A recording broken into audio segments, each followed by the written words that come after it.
Again, looking at it when we look at a 7-year-old, they're just at the start. They're non-competitive. We don't want to push that athlete too hard. We want to make training and we want to make movement fun. One of the things that I love to do with athletes, we have a 7-year-old or a younger Pee-wee level speed and agility class. And in that class, what we do is teach foundational movements. We have bear crawling in the movement patterns, other rolling patterns in the movement. We teach them how to plank. We teach them how to skip. I know the degradation of movement in America has been severe, but there's kids who can't skip. And if they can't skip and they can't get that opposite arm, opposite leg, and fire into the ground, if they can't do that, why are we teaching them how to run? Why are we teaching them, hey, go run, sprint, kick that ball while another kid is trying to defend you? And everyone says soccer is this great thing, but there's kids who get frustrated playing soccer because they're not ready for somebody to take the ball from them yet. So we always want to think about where they are. As we move older and we look at a 14-year-old, what do they need? What do they want more of? If a 14-year-old is just getting into puberty, now's the time to really start hammering strength.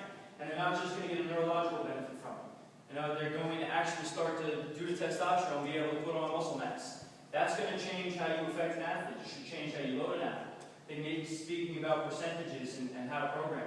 That's something that's going to be important for that. So we want to look at all of this. And then when you have a professional athlete, if any of you ever have an opportunity working with a pro athlete, or if you have people who are on the verge of going for a pro career, with that athlete, you know that they have a lot of foundation. But if they're missing something, do you want to go back and reset everything that they do? Okay, I think that we should. I think that we should want to look all the time at where are they so we can change them. The stages of motor learning. There's 4 stages. Okay, this is just a very simplistic way for you to all break down where an athlete is in the movement. Okay, the first one is unconsciously incompetent. At unconsciously incompetent, the athlete does not know what they don't know. So you sit there and you say, okay, I want you to get into an athletic position. Knees cave in, back rounds. Okay, chest up. We've all said that to somebody before. Kid has no idea how to do it. Their body awareness and what they're doing, they don't know what they don't know. They can't feel it.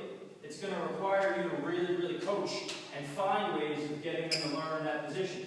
Finding ways of getting them to go there. For older athletes, it might be a new thing that you're trying to teach them, a new cut movement. You're trying to teach them the Olympic lifts. Or you're trying to do something that's more advanced that they get to do. When you're there, they don't know what they don't know.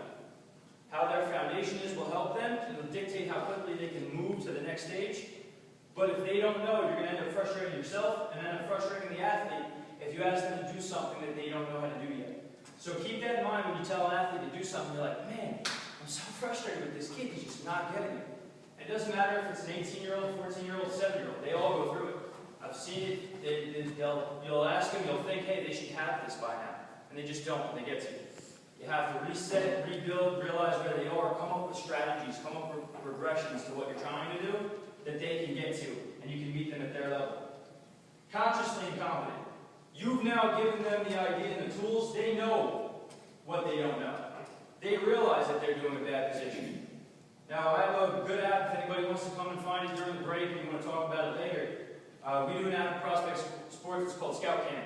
With Scout Cam, I can take a video of the athlete, and then when I come back and I show it to them, I can go frame by frame through the movement, and I can take my finger, I can pick the color I want to, I can draw lines.